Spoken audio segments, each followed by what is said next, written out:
Hello and welcome guys. दोस्तों, अगर हाल फिलहाल में आपने अपना एंगुलर का प्रोजेक्ट अपडेट किया है या फिर कोई न्यू प्रोजेक्ट क्रिएट किया है एंगुलर और टाइपस्क्रिप्ट के न्यू वर्जन के साथ, तो हो सकता है कि आपको इस टाइप की एरर मिले। जैसे आपने कोई प्रॉपर्टी बना रखी है डेटा, उसका टाइप आपने स्ट्रिंग डाल रखा है, तो वहां पे आपको एक एरर दिख सकता है कि property data has no initialiser and is not definitely assigned in the constructor.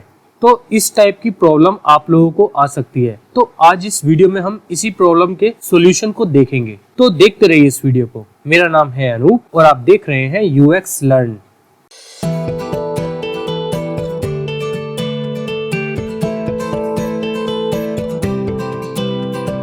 Welcome back.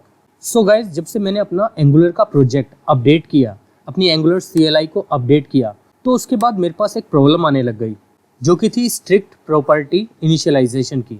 तो हो सकता है कि अगर आप लोगों ने अपना प्रोजेक्ट अपडेट किया हो तो आपको भी वो सेम प्रॉब्लम आ रही हो। तो इस वीडियो में हम वही देखेंगे कि हम उस प्रॉब्लम को कैसे सोल्व कर सकते हैं। अब सबसे पहले मैं आपको यहाँ पे दिखाता हूँ मेरा एंगुलर का वर्जन क्या है करेंट। तो इस समय हमारे एंगुलर का वर्जन है 9। तो अभी हम क्या करते हैं, सबसे पहले अपने एंगुलर को अपडेट करते हैं। तो मैं क्या करता हूँ, यहाँ पे npm install @angular/CLI@latest। अभी इसको होने देते हैं, इसमें थोड़ा टाइम लगेगा। तो दोस्तों, ये कंप्लीट हो चुका है। अब हम क्या करते हैं, फिर एंगुलर का वर्जन चेक करते हैं। तो अब हमारा एंगुलर का वर्जन क्या है, 11.2। अब हम क्रिएट करते हैं एक न्यू एंगुलर प्रोजेक्ट। अब यहाँ पे मैं करता हूँ ng new माई ऐप नाम से दे देता हूँ। अब यहाँ पे पूछ रहा है कि हमें राउटिंग चाहिए, तो हमें चाहिए। अब ये पूछ रहा है कि हमें स्टाइल शीट का फॉर्मेट क्या चाहिए, तो मैं प्रेफर करूँगा SCSS। तो दोस्तों, हमारा प्रोजेक्ट सक्सेसफुली क्रिएट हो चुका है। अब हम चलते हैं अपने प्रोजेक्ट के फोल्डर के अंदर। तो यहाँ पे ये प्रोजेक्ट हमारे पास आ गया। मैं यहाँ पे टर्मिनल ओपन कर लेता हूँ। अब मैं इस प्रोजेक्ट को स्टार्ट करता हूँ, npm start। तब तक हम चलते हैं इसकी src फोल्डर में और ऐप में। यहाँ पे हम चलते हैं ऐप component.html में। यहाँ से मैं सब हटा देता हूँ, राउटर आउटलेट को छोड़ के। इसको फिलहाल कमेंट कर देता हूँ, इसकी अभी कोई ज़रूरत नहीं है। यहाँ पे लिखता हूँ h1 UX learn। अभी जब प्रोजेक्ट स्टार्ट होगा तो अब हमें ये शो होगा। तो दोस्तों, हमारा प्रोजेक्ट रन हो चुका है। हम चेक करते हैं, तो यहाँ पे हमें शो हो रहा है। अब ये UX learn मैंने यहाँ पे ऐसे स्टैटिक डाला है। अब मैं क्या एज्यूम कर रहा हूँ कि ये डेटा होगा डायनेमिक और ये आएगा हमारा किसी API से। मैं चलता हूँ उसकी TS फाइल में। तो मैं क्या करता हूँ, यहाँ से ये हटा देता हूँ और यहाँ सिंपल लिख लेता हूँ डेटा, और इस डेटा को करता हूँ मैं कॉपी और यहाँ इंटरपोलेशन के थ्रू दिखा लेता हूँ। अब दोस्तों, आपने यहाँ देखा एक एरर हमें शो हो रही है। यहाँ पे लिखा है member data implicitly has an any type. मतलब ये कह रहा है कि डेटा का टाइप डिफाइन नहीं है। तो चलिए, हमारा स्ट्रिंग डेटा होगा तो मैं टाइप स्ट्रिंग कर देता हूँ। अब हम सेव करते हैं। तो अभी भी यहाँ पे एक एरर आ रही है। अब ये एरर क्या है, property data has no initialiser and is not definitely assigned in the constructor. तो मैंने जब अपना प्रोजेक्ट अपडेट किया तो मुझे सडनली ये प्रॉब्लम आने लग गई। मेरी सारी प्रॉपर्टीज जो हैं सब काम करना बंद कर गई। जहाँ पे मैंने ठीक से या तो टाइप नहीं दिया था या फिर उसकी वैल्यू सेट नहीं करी थी इनिशियल, तो वहाँ सब जगह मुझे ये प्रॉब्लम आने लग गई। तो जब मैंने उसका सोल्यूशन निकाला तो मैंने सोचा कि क्यों ना इस सोल्यूशन को आप लोगों के साथ भी शेयर करना चाहिए। अब यहाँ तो मैं स्ट्रिंग की बात कर रहा हूँ। जैसे मैं एक इंटरफेस बना लेता हूँ, यही बना लेता हूँ मैं।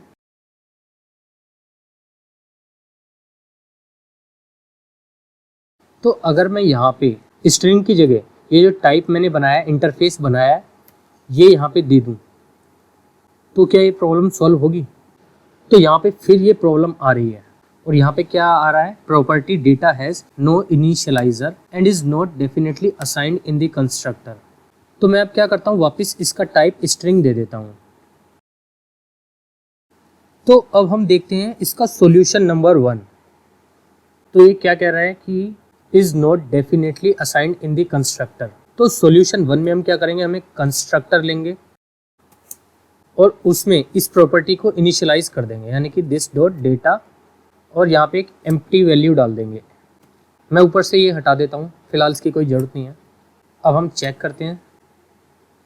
तो अब आपने देखा वो एरर यहाँ से जा चुकी है। अब जैसे मैं एक फंक्शन बनाता हूँ गेट डेटा, और मैं ये एज्यूम करूंगा कि ये गेट डेटा जो है ये सर्वर से डेटा लाएगा और इस प्रॉपर्टी में डाल देगा। तो मैं क्या करता हूँ, इसको फेक टाइप से यहाँ दिखाने के लिए मैं सेट टाइम आउट लगा लेता हूँ 2 सेकंड का। 2 सेकंड बाद क्या होगा, this dot data is equal to Anoop, और हमें इस फंक्शन को कॉल भी करना पड़ेगा। मैं क्या करता हूँ, कंस्ट्रक्टर में ही इसको कॉल कर लेता हूँ, दिस डॉट गेट डेटा। अभी हम चेक करते हैं एक बार, तो अभी शुरू में शो नहीं हो रहा। 2 सेकंड बाद यहाँ पे डेटा आ गया, तो हम समझ रहे हैं कि ये डेटा सर्वर से आया है। तो होगा क्या, शुरू में हमारे पास डेटा नहीं होगा, लेकिन कुछ टाइम बाद डेटा सर्वर से आ जाएगा। तो इस केस के लिए हमें ये सब करना पड़ा। मैं काम करता हूँ, एक इम्प्लीमेंट करता हूँ ng on init, और यहाँ पे ng on init बना लेता हूँ, और ये गेट डेटा यहाँ से कट करता हूँ और ng on init में लगा देता हूँ, ताकि ये सेपरेट ही रहेगा, क्योंकि हमारा अभी सारा ध्यान इस वाले कोड ब्लॉक पे है कि हम इसको किस तरह से वर्किंग कर सकते हैं। और इसको भी मैं सबसे नीचे ही रख लेता हूँ, क्योंकि फालतू में ये मेथड हमें कंफ्यूज करेंगे। तो अभी हमें सिर्फ इस पे कंसंट्रेट करना है। तो उसका पहला सॉल्यूशन तो ये था कि हमारा जो डेटा है हमने उसका टाइप दिया स्ट्रिंग, उसके बाद हमने उसको कंस्ट्रक्टर में एक इनिशियल वैल्यू सेट कर दी। पर कंस्ट्रक्टर में ऐसे सेट करना तो ज़्यादा ठीक नहीं लग रहा। तो अब हम देखते हैं इसका दूसरा सॉल्यूशन। अब इसका दूसरा सॉल्यूशन क्या है कि मैं अगर यहाँ से कंस्ट्रक्टर हटा दूँ और दूसरा इसको सेट कर दूँ एम्प्टी स्ट्रिंग, तो भी ये प्रॉब्लम यहाँ से चली जाएगी। 2 सेकंड बाद आ गया। तो कंस्ट्रक्टर वाले तरीके से आसान ये वाला तरीका है। अब हम देखते हैं इसका तीसरा सॉल्यूशन। तो अब मैं क्या करता हूँ, मैं चाहता हूँ कि मैं यहाँ पे एम्प्टी स्ट्रिंग नहीं देना चाहता, मैं सिर्फ टाइप डिफाइन करना चाहता हूँ डेटा का, कि हमारा डेटा का टाइप होगा स्ट्रिंग। तो अब इस प्रॉब्लम को कैसे रिजोल्व किया जाए? तो इसका सबसे क्विक सॉल्यूशन जो है वो है कि हमें डेटा के बाद एक्सक्लेमेशन मार्क लगाना है। तो जब हम ये लगा देंगे तो इसका मतलब क्या है, ये टाइपस्क्रिप्ट को कहेगा कि इस डेटा की जो वैल्यू है ना तो वो नल है ना वो अनडिफाइंड है। तो इसका मतलब ये है कि ये डेटा की वैल्यू ना नल है ना अनडिफाइंड, तो भी हमारी ये प्रॉब्लम सोल्व हो जाएगी। मैं रिफ्रेश करता हूँ तो 2 सेकंड बाद ये डेटा आ गया। अब बाई चांस आप हर प्रॉपर्टी में ये एक्सक्लेमेशन मार्क नहीं लगाना चाहते, तो एक और सॉल्यूशन है। तो अब हम देखते हैं लास्ट सॉल्यूशन। हमें क्या करना है, जाना है tsconfig में। हम चलते हैं tsconfig में, tsconfig.json, और यहाँ पे जो स्ट्रिक्ट लिखा है इसके नीचे हमें क्या लिखना है, strict property initialisation false, strict property initialisation, और इसको हमें कर देना है फॉल्स। मैं इसको एक बार रीरन कर लेता हूँ प्रोजेक्ट को, Ctrl+C करके स्टॉप कर लेता हूँ ताकि ये tsconfig दोबारा से कंपाइल हो जाए। मैं दोबारा npm स्टार्ट करता हूँ, तो हमारा ये प्रोजेक्ट कंपाइल हो चुका है। अब हम चलते हैं और यहाँ से एक्सक्लेमेशन मार्क हटा लेते हैं।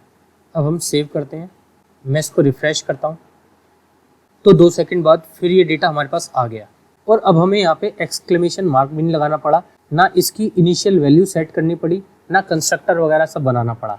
तो दोस्तों इन तरीकों से आप इस प्रॉब्लम को फिक्स कर सकते हैं। ये प्रॉब्लम एक्चुअली टाइपस्क्रिप्ट के अपडेट वर्जन की वजह से आ रही थी। तो दोस्तों इन 4 तरीकों में से कौन सा तरीका आपको सबसे ज़्यादा बेस्ट लगा, ये आप मुझे कमेंट करके ज़रूर बताएं। दोस्तों अगर आपको मेरी ये वीडियो पसंद आई हो तो आप इस वीडियो को लाइक करें और शेयर करें, और इसके अलावा आप UX लर्न को फेसबुक, ट्विटर और इंस्टाग्राम पे भी फॉलो कर सकते हैं। दोस्तों अगर आप न्यू हैं मेरे चैनल पे तो प्लीज मेरे चैनल को सब्सक्राइब करें। Thanks for watching, see you in next video.